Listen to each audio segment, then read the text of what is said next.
diciéndoles, hermanos y hermanas, en esta mañana, que hay palabras de Jesús que nos llegan directamente al corazón y hay otras palabras de Jesús que tal vez nos confunden de alguna manera o nos desconciertan. Hay palabras que escuchamos o leemos y decimos inmediatamente, qué hermoso pasaje o qué increíble enseñanza, decimos nosotros. Pero hay otras que leemos que nos hacen de repente pensar. Entonces, no sé si les ha pasado, cerramos la Biblia por un instante, volvemos a abrirla y pensamos, por ejemplo, Señor, ¿realmente quisiste decir eso? Y esta mañana quiero que nos acerquemos de alguna manera a una de esas palabras que si nosotros leemos apresuradamente, por ejemplo, lo que dice Mateo 12, si llegamos al final del capítulo 12 de Mateo, sin conocer el contexto real, sin mirar todo el testimonio de las Escrituras, podríamos llevarnos a una impresión equivocada acerca del corazón de Jesús. Y dice la palabra, hermanos, la palabra del Señor en Mateo 12, versículos 46 y 50. Repito, Mateo 12, 46 y 50. Dice la palabra. Dice, mientras él aún hablaba a la gente, he aquí su madre y sus hermanos estaban afuera y le querían hablar, dice la palabra. Y le dijo uno, he aquí tu madre y tus hermanos están afuera y te quieren hablar. Y respondiendo él, es decir, Jesús le dijo, ¿quién es mi madre y quiénes son mis hermanos? Le dijo Jesús. Y extendiendo su mano hacia sus discípulos, dijo, he aquí mi madre y mis hermanos, dijo Jesús, porque todo aquel que hace la voluntad de mi Padre que está en los cielos, ese es mi hermano y hermana y madre, dice la palabra. Es una palabra increíble. Piensen, por favor, por un momento, pensemos por un momento. Analicemos la escena. María, la madre de Jesús, está afuera. Sus hermanos están afuera, por ejemplo, allá. Quieren hablar con Jesús. Imagínense a Jesús aquí. Alguien se acerca y le dice a Jesús, Jesús, tu madre y tus hermanos están allá y quieren hablar contigo. Y Jesús no se levanta inmediatamente, no interrumpe la enseñanza, no dice, discúlpenme, por favor un momento, mi familia me necesita. Y en lugar de eso hace una pregunta que escuchada superficialmente puede parecernos dura. ¿Quién es mi madre y quiénes son mis hermanos? Dice Jesús. Y alguien podría preguntarse, ¿es este el mismo Jesús que nos enseñó a amar? ¿No es el mismo Jesús que dijo el mandamiento de honrar a madre y padre? ¿No es el mismo Jesús cuya vida entera revela compasión? ¿Cómo puede entonces pronunciar unas palabras que a primera vista podrían sonar groseras o como si estuviera distanciándose de su propia familia? Pero escúchenme, por favor, hermanos. Hay textos de la Biblia que no podemos juzgar por la primera impresión. Hay palabras de Jesús que necesitan ser escuchadas, para decirlo de alguna manera, desde el corazón entero de Jesús. Porque si tomamos una frase aislada, podemos interpretarla mal. Pero cuando colocamos esa frase al lado de toda su vida, al lado de todo su ministerio y especialmente al lado de la cruz, entonces comenzamos a descubrir algo extraordinario. Jesús no estaba despreciando a su madre, Jesús estaba ensanchando la familia. No estaba disminuyendo el amor que tenía por su madre y hermanos, estaba anunciando que había venido a establecer una familia tan grande, tan profunda, tan eterna, que dentro de ella pueden caber hombres y mujeres, pueblos y naciones. Cuando Jesús pregunta, ¿quién es mi madre o quiénes son mis hermanos?, no está diciendo, María ya no significa nada para mí. Está diciendo algo muchísimo más grande y profundo. Su relación conmigo no quedará limitada a aquellos que comparten mi sangre. Eso significa, en otras palabras, que Cristo vino a abrir la puerta de una familia espiritual. Y tal vez todos nosotros necesitamos escuchar eso. Y desde una perspectiva más personal, hermanos. Tal vez usted haya nacido en una familia donde nunca se sintió amada o amado. Puede ser que haya tenido un padre que estuvo físicamente presente, pero emocionalmente ausente. Puede ser que algunos hayan tenido una madre que por sus propias heridas nunca supo expresarles afecto. Podría alguien tener hermanos que tal vez hoy ni les hablan. Podrían haber experimentado abandono. Podrían haber sufrido alguna persona rechazo. ¿Podría alguien encontrarse alguien rodeado de familiares, sin embargo, seguir terriblemente solo en esta vida? Pero cuando Cristo vino al mundo, vino también a decirnos, hay una familia que no comienza en la sangre, hay una familia que comienza en la gracia, es decir, el favor inmerecido que nuestro Dios otorga a la humanidad, especialmente manifestado a través de la salvación ofrecida por nuestro Señor Jesucristo a todos nosotros.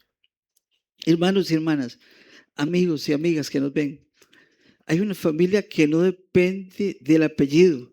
Hay una familia que nace cuando hombres y mujeres son reconciliados con Dios. Por eso, en la escena bíblica que venimos revisando, Jesucristo extiende la mano hacia sus discípulos y me impresiona mucho ese detalle. Mateo pudo haber escrito simplemente que Jesús respondió algo, pero no dice eso, ya que nos dice que Jesús, extendiendo su mano hacia sus discípulos, es decir, Cristo no solo respondió algo, sino que además hizo un ademán, un gesto que consistió en que concomitantemente extendió su mano hacia sus discípulos. Imagínense, hermanos, la escena. Hermanos, María, su madre, está afuera. Sus hermanos están ahí afuera. La multitud está alrededor. Jesús extiende su mano hacia aquellos hombres y mujeres que lo siguen, que están aquí. Hombres imperfectos, seres humanos que todavía tenían muchísimo que aprender. Hombres que más adelante harían cosas que algunos asombran, otros que saldrían huyendo, otros que no estarían con él cuando ocurrió la hora más oscura. Sin embargo, Jesús extiende la mano hacia ellos. He aquí mi madre y mis hermanos, no aquellos. He aquí mi madre y mis hermanos. Cristo está señalando a personas que naturalmente no pertenecían a su casa. Y a ellos está diciendo, ustedes pueden pertenecer a mi familia. Y aquí comienza a aparecer una de las grandes maravillas. Dios no solamente nos perdona, Dios nos adopta. Jesucristo con su sacrificio no solamente cancela nuestra deuda, nos da una casa, nos da una familia, no solamente quita nuestra condenación, nos entrega una identidad, no solamente nos rescata, nos introduce en una nueva familia. Por eso Juan 1:12 dice, así como dice lo siguiente en Juan 1:12, mas a todos los que le recibieron, a los que creen en su nombre, les dio potestad de ser hechos hijos de Dios, dice la palabra. Ese pasaje no dice que los que creen en Cristo y lo recibimos como nuestro Señor y Salvador, somos hechos admiradores de Cristo. No dice eso. No dice solamente seguidores. Dice que somos hechos hijos de Dios, como dijo mi esposa en otra enseñanza dio, creo que recientemente. Y cuando alguien se convierte en hijo, descubre que hay otros hijos. Descubre que hay otros hijos. Por eso la vida cristiana nunca fue diseñada como una experiencia exclusivamente individual. Nosotros decimos mi relación con Dios y está bien, pero el Evangelio rápidamente transforma el mí en nuestra relación con Dios. Eso es increíble. Esa oración que Jesús nos dejó como guía para orar, que conocemos como el Padre Nuestro, Jesús la comienza diciendo, Padre nuestro que estás en los cielos.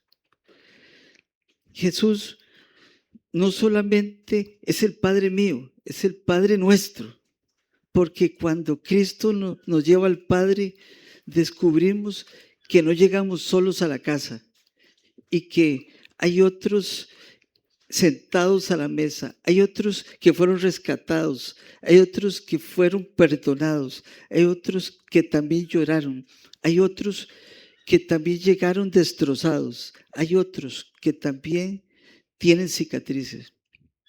Todos nosotros podemos mirar hacia el mismo Padre. Y ahora, hermanos, permítame regresar de nuevo a María, la madre de nuestro Señor Jesucristo, porque sería un error muy grave utilizar Mateo 12 para afirmar que Jesús estaba menospreciando a su madre, porque María, la madre de Cristo, ocupa un lugar extraordinario dentro de la historia de la redención de los seres humanos, sin que por ello tengamos que atribuirle lo que la Biblia no le da. Y para que no se malentienda, repito eso, sin que por ello tendremos que atribuirle lo que la Biblia no le da. Ella, María, era una joven cuando recibió la noticia que cambiaría completamente su vida. El ángel le anunció que concebiría. Y Lucas 1:35 dice que ese ángel le dijo a María, el Espíritu Santo vendrá sobre ti, el poder del Altísimo te cubrirá con su sombra, dice. Y entonces aquella joven respondió, he aquí la sierva del Señor, hágase conmigo conforme a tu palabra, le dijo María. Hermanos, pensemos en lo que significaba eso, porque nosotros conocemos el final de la historia, pero María en ese momento no conocía ese final. Nosotros leemos Lucas sabiendo por el entendimiento que tenemos de la lectura de la Biblia quién era aquel niño, pero María tuvo que recorrer el camino para entenderlo bien. Ella tuvo que enfrentarse a las preguntas, tuvo que experimentar la incertidumbre, tuvo que ver cómo su vientre comenzaba a crecer, tuvo que confiar en que José recibiría también la revelación de Dios, tuvo que vivir con miradas que probablemente no comprendía lo que estaba sucediendo. Ese recorrido, hermanos, luego siguió, como ustedes saben, en el pesebre en Belén, donde no había un lugar apropiado para el alumbramiento. Después nació el niño, después llegaron pastores hablando de ángeles que se le habían aparecido. Después llegó Simeón, aquel anciano en el templo que estaba esperando durante mucho tiempo conocer al niño. Y Simeón toma al niño y pronuncia palabras maravillosas para el niño, pero también le dice a María algo increíble, algo que ninguna madre quisiera escuchar. Eso que dice la Biblia dice lo siguiente, Lucas 2:35, y una espada traspasará tu misma alma, se lo dijo María, para que sean revelados los pensamientos de muchos corazones, se le dijo, corazones. Entonces Simeón le dijo a María que una espada le iba a traspasar su alma, le dijo. Y seguramente María no comprendió entonces las palabras, hasta dónde llegaría esa profecía. Pero pasaron los años y ella vio crecer a Jesús, lo vio caminar, lo vio aprender el oficio de José, lo vio salir de casa, escuchó de repente noticias acerca de milagros que él hacía, escuchó noticias acerca de multitudes que lo seguían, pero también comenzó a escuchar noticias acerca de enemigos, acerca de fariseos que lo cuestionaban y que no, y lo perseguían.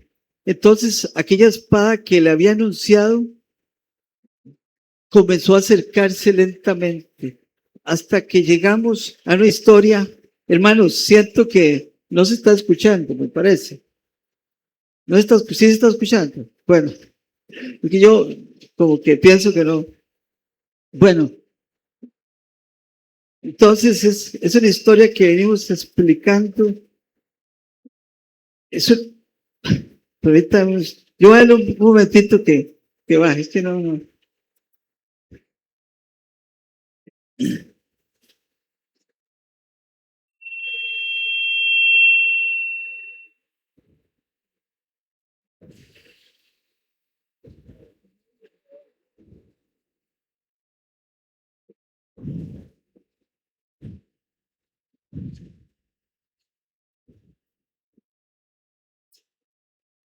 Si alguien piensa que lo que Jesús quiso decir en Mateo 12 fue un desprecio a María, eso es un error tremendo. Eso tiene que ver, perdón hermano, no, es que yo mismo lo siento. No. Sí, pero voy a esperar un momentito que.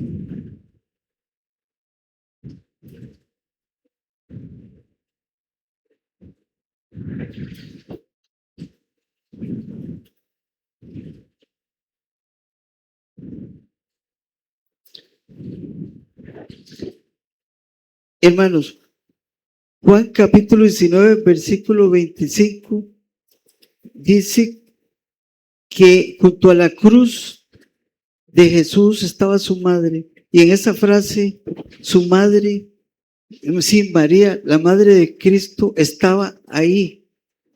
Y hay momentos en los cuales el amor lleva a los seres humanos a hacer cosas que preferirían no hacer.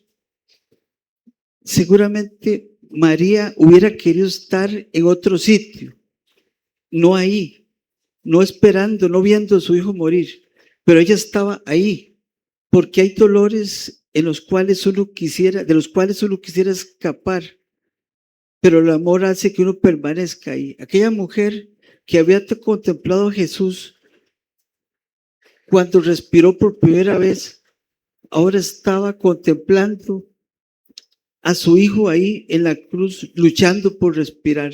Aquellas manos que alguna vez habían sostenido al niño, ahora no podían hacer nada con ese hombre clavado en la cruz.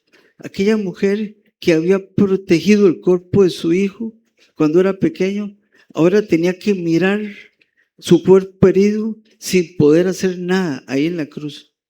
Madres que están aquí, que me escuchan o que me están viendo, quizás ustedes pueden entender algo que nosotros no podemos comprender.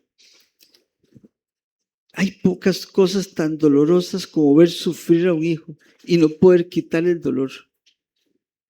Algunos quisieran cambiar de lugar, algunos quisieran recibir la herida, algunos quisieran recibir el golpe, pero María estaba allí y no podía bajar a Jesús de la cruz. Y seguramente ella en ese momento comprendió en carne propia lo que significaba la espada que Jesús le había dicho que le iba a atravesar. Y ahora, por favor, escuchen lo que dice Juan 19, versículos 26 y 27, refiriéndose a esos eventos ocurridos en la cruz. Dice la palabra: cuando vio Jesús a su madre y al discípulo que él amaba, que estaba presente, dijo a su madre: mujer, he aquí, ahí tu hijo. Y después dijo al discípulo: he ahí tu madre. Y desde aquella hora el discípulo la recibió en su casa, dice la palabra. Escuchen cuidadosamente, por favor. Jesús está crucificado, él está sufriendo, le cuesta respirar, su cuerpo está herido, está destrozado a latigazos, punzadas, puñetazos. La muerte se acerca para él y Jesucristo está llevando sobre sí la obra de la redención que apenas nosotros comprendemos en este momento. Y en medio de todo eso, Jesús mira hacia abajo y ve a su madre. Ese es Jesús, hermanos. Ahí observamos en carne viva su grandeza y su inmensidad. Que el dolor no le hizo olvidar a su madre. La cruz no pudo olvidar a su madre. Él no olvidó su responsabilidad personal. Es el dolor que él tenía, pero fue un instante límite de él, pero él aún tenía ojos para una mujer que estaba llorando debajo, ahí a sus pies. Hermanos, tenemos un Cristo increíble. Está ocupado en la cruz, salvando al mundo, y todavía puede mirar a una madre. Está realizando la obra central de la historia de la redención humana y todavía se preocupa por quién cuidará de María. Está derramando su sangre por generaciones que todavía no habían nacido como usted o como yo, pero no se olvida de esa mujer que lo llevó 9 meses en su vientre. Entonces, dígame, por favor, mirando integralmente la vida de Jesús, su ministerio, ¿podríamos interpretar que Jesús tuvo algún asomo de desprecio o rechazo por su madre? Hermanos y hermanas, esas manifestaciones que Jesús hizo en Mateo no eran desprecio, porque lo que pasa es que Juan nos permite mirar el corazón de Jesús.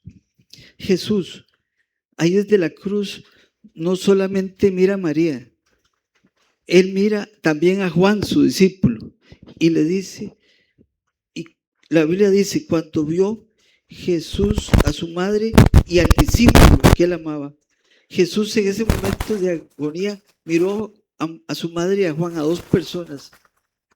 Mira a una madre que está perdiendo a su hijo y a un discípulo que está viendo crucificar a su maestro. Son dos corazones que estaban ahí, dos corazones devastados por el dolor y por el sufrimiento. Dos personas que seguirán viviendo después de sus eventos del Calvario. Jesús los mira a ambos y entonces ocurre algo precioso, algo maravilloso. Jesús le dice a su madre: mujer, he ahí tu hijo.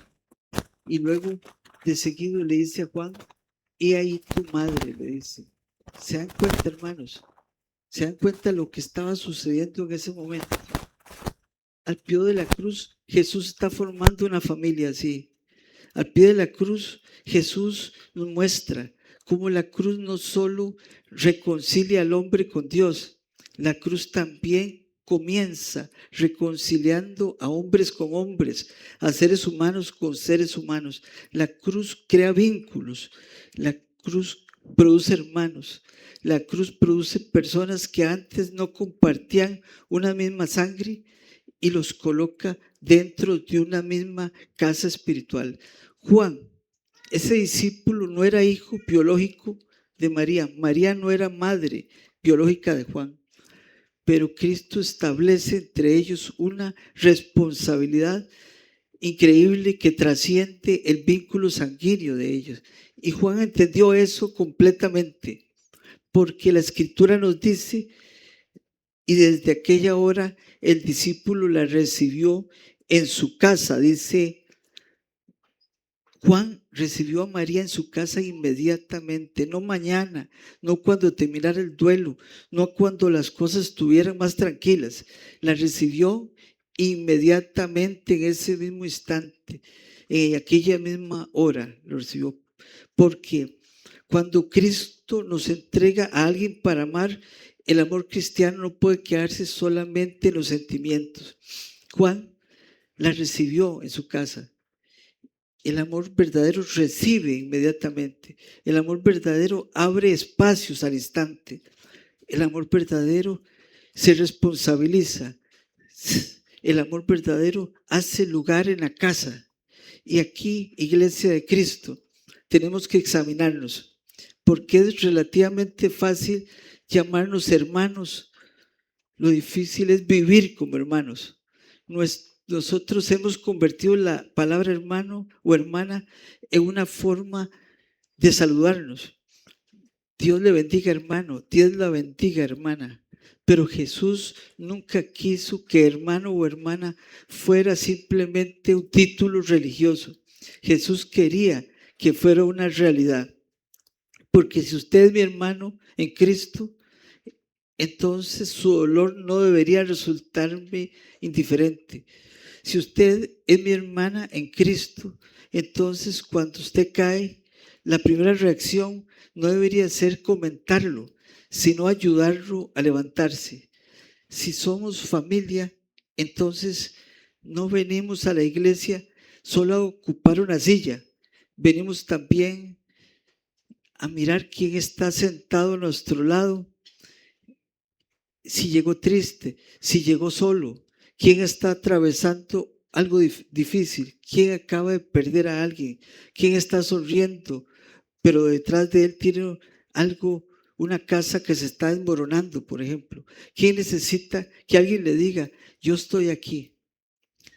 No lo olvide nunca, hermano, porque Cristo no nos salvó para convertirnos en extraños religiosos que se reúnen una vez por semana. Nos hizo familia. Y aquí hay una verdad que también necesitamos equilibrar correctamente. Jesús nunca enseñó que para amar a nuestra familia espiritual debamos despreciar a nuestra familia natural, no.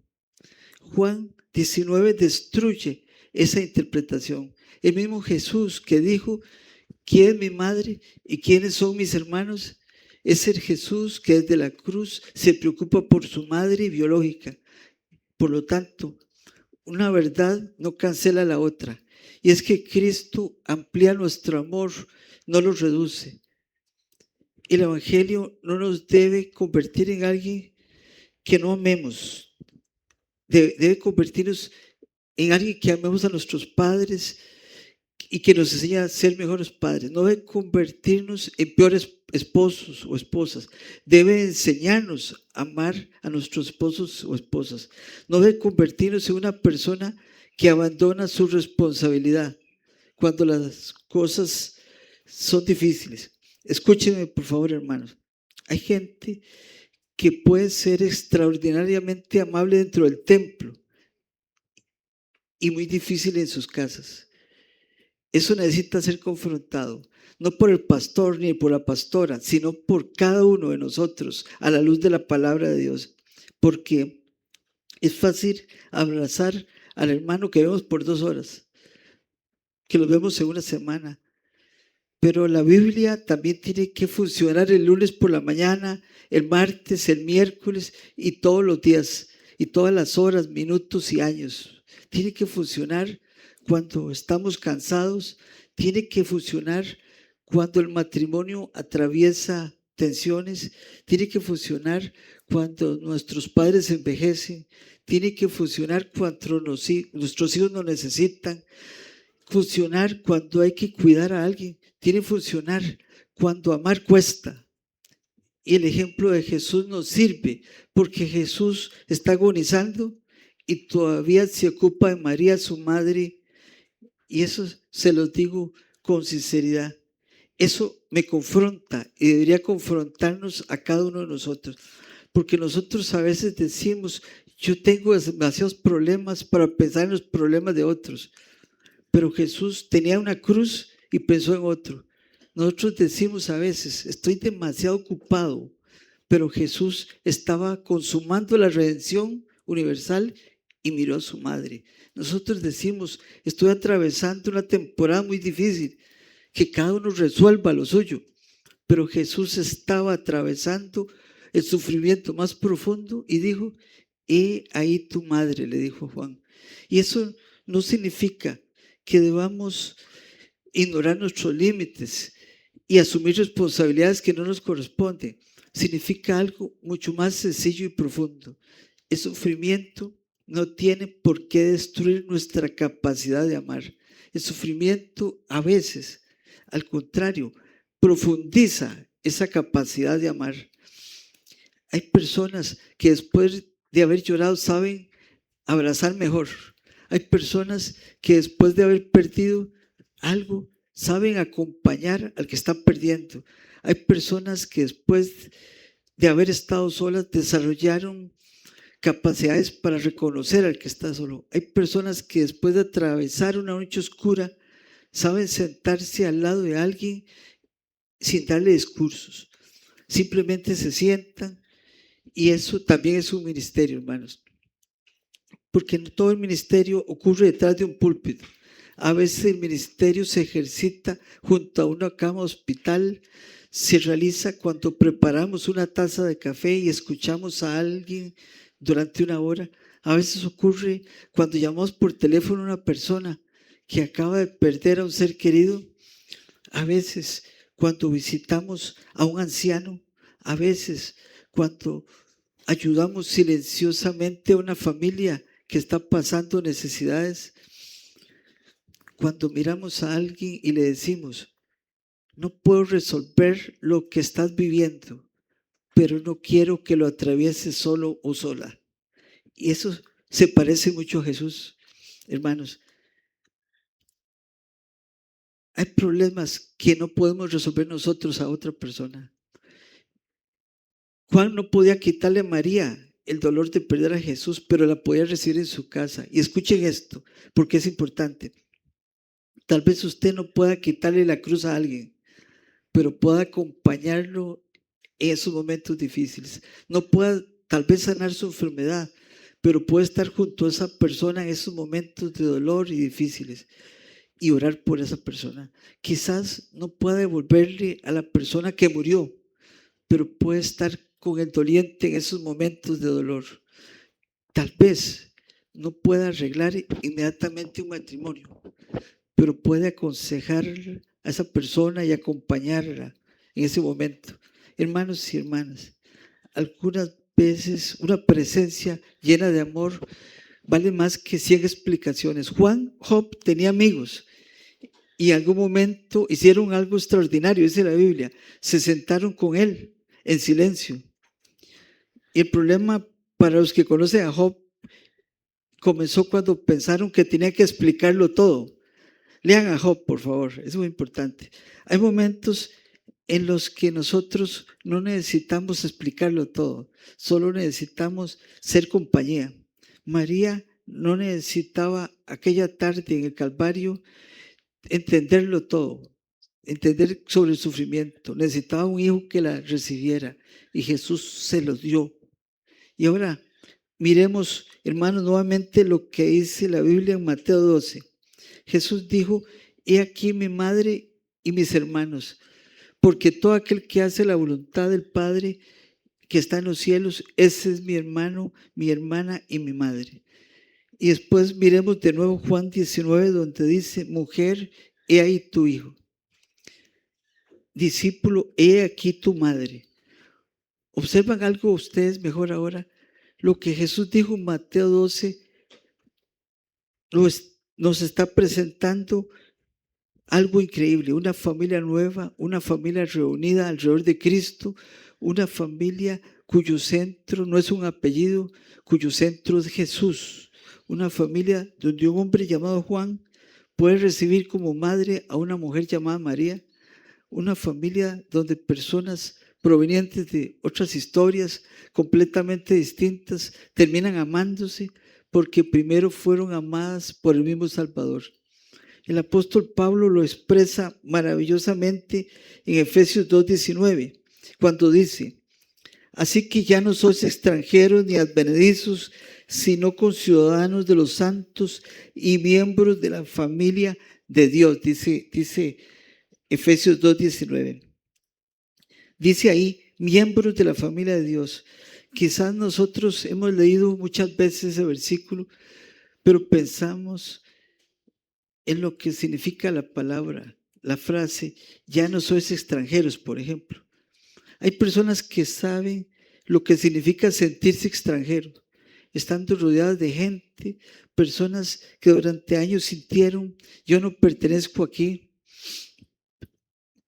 personas que sintieron desde niños cosas feas, como que nunca encajaban, como que siempre se sintieron diferentes. Algunos no quisieron escuchar palabras duras que formaban una sensación de rechazo, palabras hirientes como, ese no sirve, nunca va a llegar a nada, ojalá hubiera sido diferente. Tal vez esas palabras fueron pronunciadas hace 40 años o más, pero todavía viven dentro de esas personas, hermanos y hermanas. Hay heridas que envejecen con nosotros.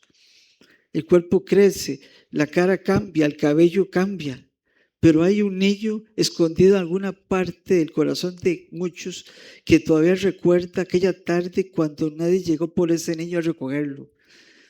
Aquella Navidad sin regalos, sin cena. Recuerda aquella discusión, aquella frase de su padre, aquella ausencia de la madre, aquella comparación odiosa con un hermano, aquel momento cuando sintió que sobraba. Esa persona aprendió a sobrevivir, aprendió a trabajar, aprendió a sonreír e incluso tal vez aprendió a congregarse. Pero en algún rincón todavía vive aquella pregunta, ¿de verdad pertenezco a algún lugar? Y yo a todos ustedes que sienten algo así, déjenme hablarles algo importantísimo. Si usted está en Cristo, usted pertenece a una familia. No porque nosotros seamos una iglesia perfecta, eso no existe.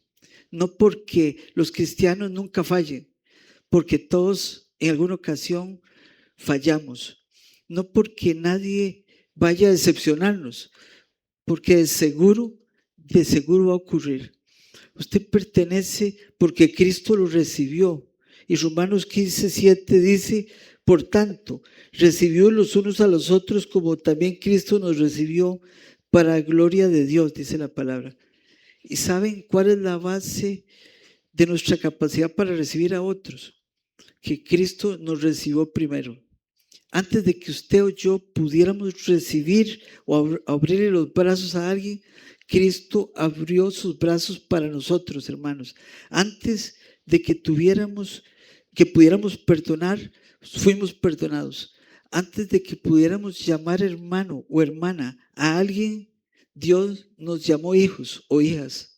Antes de que pudiéramos hacer lugar en nuestras mesas para alguien, Cristo hizo un lugar para nosotros en la suya, hermanos. Y cuando uno comprende eso, algo comienza a cambiar, porque dejamos de mirar la iglesia como consumidores. ¿Qué me dieron hoy? Me gustó la música, me gustó la predicación, me atendieron bien, me saludaron bien. Y comenzamos a preguntar algo diferente. Señor, ¿a quién puedo amar? ¿A quién puedo recibir? ¿Quién necesita una palabra? ¿Quién necesita compañía? ¿Quién está afuera esperando que alguien le extienda la mano? Porque Jesús extendió la mano hacia sus discípulos y dijo, he aquí mi madre y mis hermanos. Queridos hermanos, hay una mano extendida en Mateo 12 y hay unos brazos extendidos sobre una cruz en Juan 19.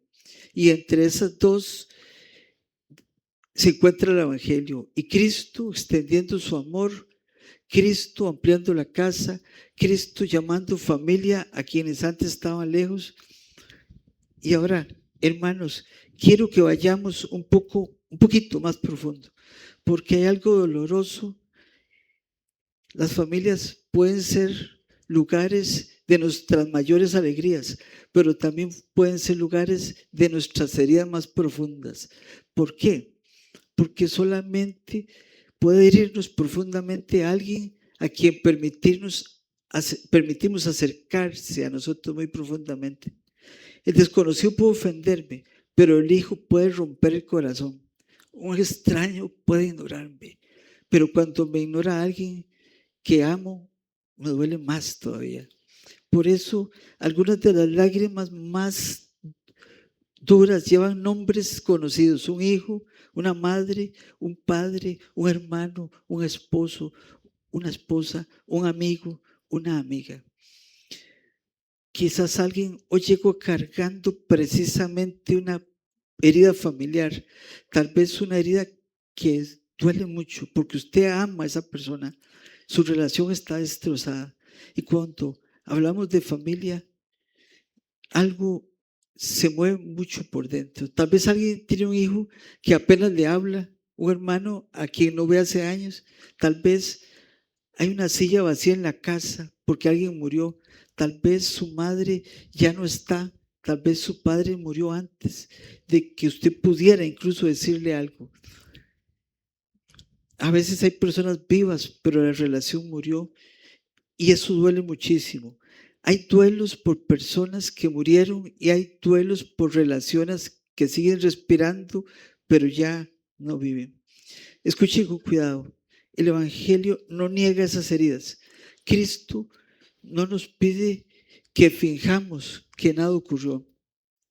Perdonar no significa llamar bueno a lo que fue malo. Reconciliarse cuando es posible y seguro no significa borrar irresponsablemente los límites. Pero Cristo sí se niega a permitir que la herida tenga la última palabra sobre nuestro corazón, porque al pie de la cruz comienza una familia diferente, una familia donde la gracia puede hacer cosas que la sangre por sí sola nunca produce. Y por eso resulta tan significativo que Jesús pronuncia esas palabras precisamente desde la cruz. No las pronuncia desde un palacio. No dijo, he ahí tu hijo, mientras todos celebraban una fiesta. Lo dice en medio del dolor, porque la familia de Dios no es solamente una familia para celebrar victorias. Tiene que ser una familia capaz de permanecer durante los días de crucifixión. Nos gusta a veces estar cuando alguien se casa, pero tenemos la obligación de estar también cuando alguien tiene duelo. Nos gusta estar cuando nace un niño, pero tenemos que estar también cuando alguien pierde uno. Nos gusta estar cuando alguien consigue trabajo, pero tenemos que estar cuando alguien no sabe cómo pagar sus cuentas. Nos gusta estar cuando alguien recibe un milagro, pero tenemos que estar también junto al que sigue esperando ese milagro. Hermanos, eso hizo Juan, estaba presente. Juan 19:26 dice, al discípulo al que él amaba, el que estaba presente. Escuchen esa frase, al que estaba presente. Juan no pudo, detener la crucifixión, pero estaba ahí presente. No pudo explicar lo que estaba ocurriendo, pero seguía presente. Y a veces, Iglesia de Cristo, el amor comienza simplemente ahí, estando presentes. Las personas a veces no necesitan que usted les predique, a veces necesitan que usted no desaparezca, necesitan descubrir que cuando la vida se pone fea, usted sigue ahí a su lado, porque cualquiera puede acompañarnos en una fiesta, pero nosotros recordamos para siempre a quienes permanecieron con nosotros cuando llegaron las lágrimas. Y ahora, ya casi terminando, quiero decirles algo. a quienes han sido heridos dentro de la propia iglesia.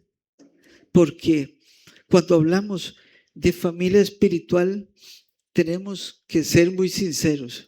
Algunas personas han encontrado amor en la iglesia, pero otras también han encontrado heridas, porque la iglesia está compuesta por personas redimidas, sí, pero todavía en proceso de transformación.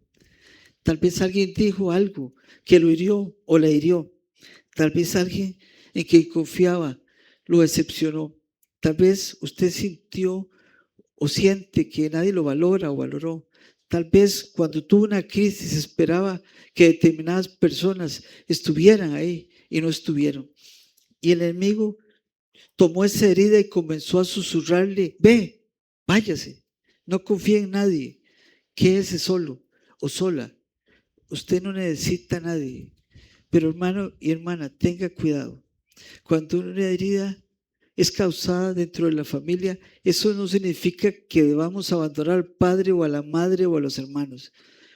Jesús fue traicionado, Pedro lo negó, pero Jesús siguió siendo Jesús. No permita que la imperfección de un hermano le robe la belleza de Cristo. No permitas que el fracaso de una persona lo haga perder la mirada al Salvador que no le ha fallado.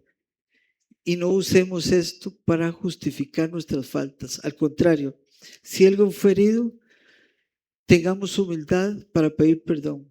Porque la familia de Dios no es una familia donde nadie se equivoca. Es una familia donde la gracia nos enseña qué hacer después de equivocarnos. Y esa acción es pedir perdón. Si nosotros como hijos de Dios debemos perdonar y debemos restaurar, eso es porque Dios nos lo exige. Y seguimos caminando, hermanos, hacia adelante, hacia la meta, orando, llorando, pero seguimos adelante, porque todavía hay algo más. Jesús, hermanos, mira a María y a Juan, pero Jesús mismo está quedándose solo. El que está procurando compañía para María sabe que dentro de poco gritará: Dios mío, ¿por qué me has desamparado? Es algo increíble. Él se ocupa de que María no quede sola, pero él está en la más profunda soledad en ese momento. ¿Y saben por qué? Porque Cristo entró en nuestra lejanía para introducirnos en su familia. Fue rechazado para que fuéramos recibidos. Cargó nuestra culpa para que nosotros recibiéramos adopción. Isaías había dicho: mas él herido fue por nuestras rebeliones, molido por nuestros pecados. Y Pablo dice en Gálatas 4, 4 y 5, dice lo siguiente: pero cuando vino el cumplimiento del tiempo, Dios envió a su Hijo, nacido de mujer y nacido bajo la ley, para que redimiese a los que estaban bajo la ley, a fin de que recibiéramos la adopción de hijos de Dios. Miren cómo se unen las cosas. Nacido de mujer, María, para que recibiésemos la adopción de hijos nosotros. El Hijo que nació de María nos hace hijos de Dios a los extraños. Vino a formar una familia eterna y el precio de nuestra entrada en esa familia fue su sangre. No entramos porque fuéramos perfectos, no entramos porque nuestro pasado fuera limpio, ni porque fuéramos perfectos.